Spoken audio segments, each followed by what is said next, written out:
A couple years ago, a friend of mine said that she didn't want the KitchenAid mixer that she was given as a housewarming present because she didn't bake. It's been a couple years, and I've been using mine consistently for years, and I am constantly learning new things that I can use it for to take tasks away from my hands so that I can be doing other things. And just in case you haven't gotten rid of it yet, if it's still sitting there because you're like, I just haven't sold it yet, here's some things that you maybe want to use it for. And also, I kind of feel like the point of a KitchenAid is not so much like, I want to be a great baker. It is more so, I'm going to use a tool to replace physical tasks with my hands to free me up, or because I have mobility or dexterity issues that make doing these tasks really bad for me.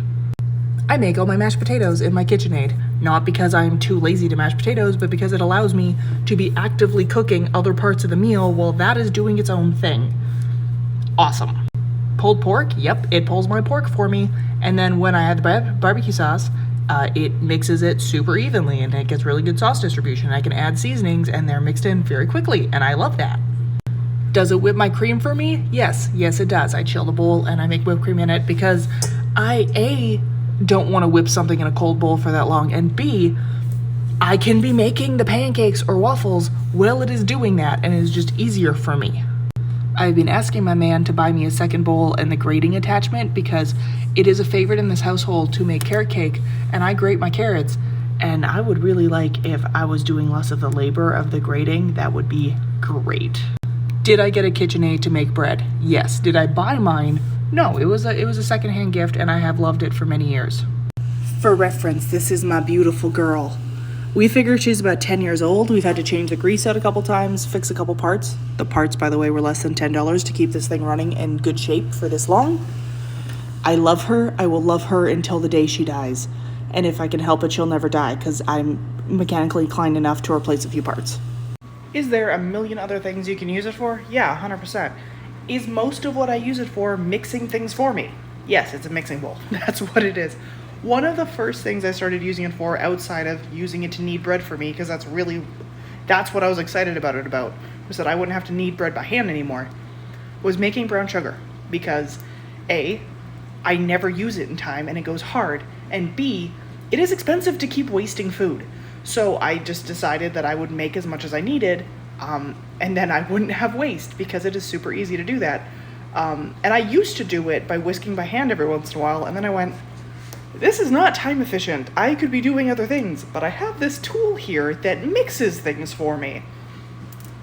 And once I started kind of getting in the mindset of like, I own a tool and I'm not using it efficiently, what are ways to use it efficiently so that I can free up my hands and my time? That's when the KitchenAid really started coming to life in my house.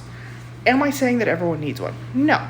If you have one and you're not using it and you want to use it more, or you want to free up more time for yourself while you're in the kitchen, it's an excellent tool. Do I think that it is one of the best tools for somebody who has mobility and dexterity issues? Yes. Yes, I do. My mother is getting older. My mother has some mobility issue herself now. And as we talk about how I'm using it, she's going, well, that's a really good idea. That would make that so much easier for me. And I'm doing it for time, and she's doing it because she doesn't want to hurt. Also, I don't think I need to say this because I do not have enough following for this, but just in case, nobody's paying me to say this. I just think it's a really good tool. So the point of this was, if you haven't, my friend, if you haven't sold it yet, there are other things you can do with it. Or maybe at this point you've regifted it. You can buy them secondhand at a very affordable price, by the way, and they are easy to maintain. All the diagrams are online. You can order every single part for that thing off the Whirlpool website, and it comes with the blueprints. They are a lifetime investment. That's what they are. You just have to do the maintenance. And if you don't feel that you can do the maintenance, small appliance repair shops still do them. Like, it's a common thing for them to do, and it's not expensive. So, not saying you need one. I'm saying if you feel inclined to use one, they can do anything within reason. But, like, they are a very useful and helpful tool. You can make ice cream in them. I haven't yet, but I am considering that being a new project.